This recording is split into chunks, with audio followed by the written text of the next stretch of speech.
আজকে আমরা বড়ইয়ের ভর্তা বানাবো। তাই বাড়ির আশেপাশে যতগুলা বড়ই গাছ ছিল সবগুলা গাছ থেকে আমরা বড়ি পাড়া শুরু করলাম।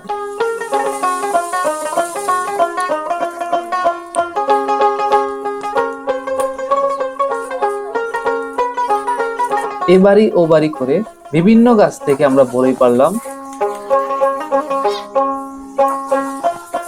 বড়ই পাড়া শেষ করে আমরা কাঁঠালের মজি পাড়া শুরু করলাম। কাঁঠাল গাছে কাঁঠাল হওয়ার পাশাপাশি একটি মজি টাইপের হয় যেটা ঝরে পড়ে যায়, সেটাকে আমরা নানাভাবে খেয়ে থাকি। সেটাই আজকে আমরা ভর্তায় ব্যবহার করব। আপনাদের গ্রামে বা শহরে এই কাঁঠালের মজিকে কি নামে বলে থাকে আমাকে অবশ্যই কমেন্টে জানাবেন।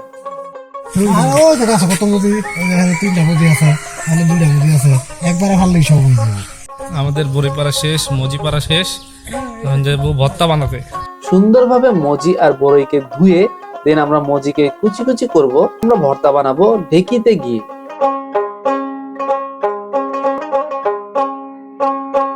এই হচ্ছে আমাদের ঢেকি। এই ঢেকিটা মনে হয় আমার জন্মের আগের ঢেকি, কারণ এটা অনেক বছর ধরেই ব্যবহার করা হচ্ছে। প্রথমে আমরা ঢেকিটাকে ধুয়ে, মানে হচ্ছে যেখানে আমরা বড়ই মজিটাকে দিব সেটাকে ধুয়ে পরিষ্কার করে দেন আমরা মজি আর বড়ইটাকে এখানে দিব। প্রথমে আমরা ঢেকিতে মজি দিয়ে ভর্তার কাজ শুরু করলাম।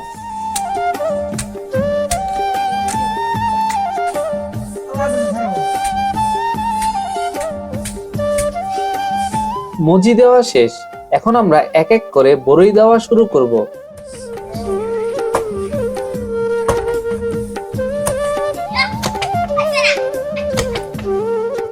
বড়ই দেওয়ার পর এখন দেব হচ্ছে আমরা মরিচ।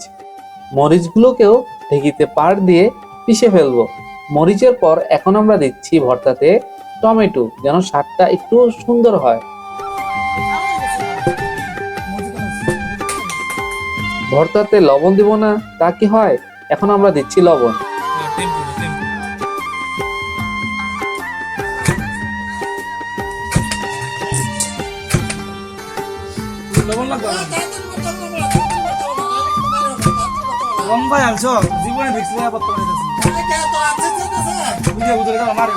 আমাদের ভর্তার কাজ শেষ, এখন আমরা বলে নিয়ে খাওয়া শুরু করব।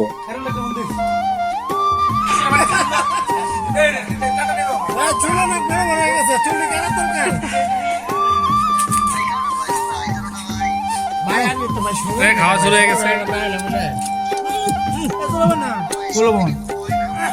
সবাই করে নিতে হয়।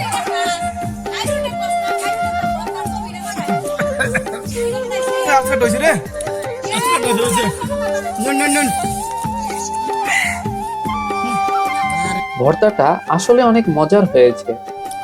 অনেক ঝাল হয়েছে, বেশি কেউ খাইতে পারবো না। না না খাইবেন নাকি?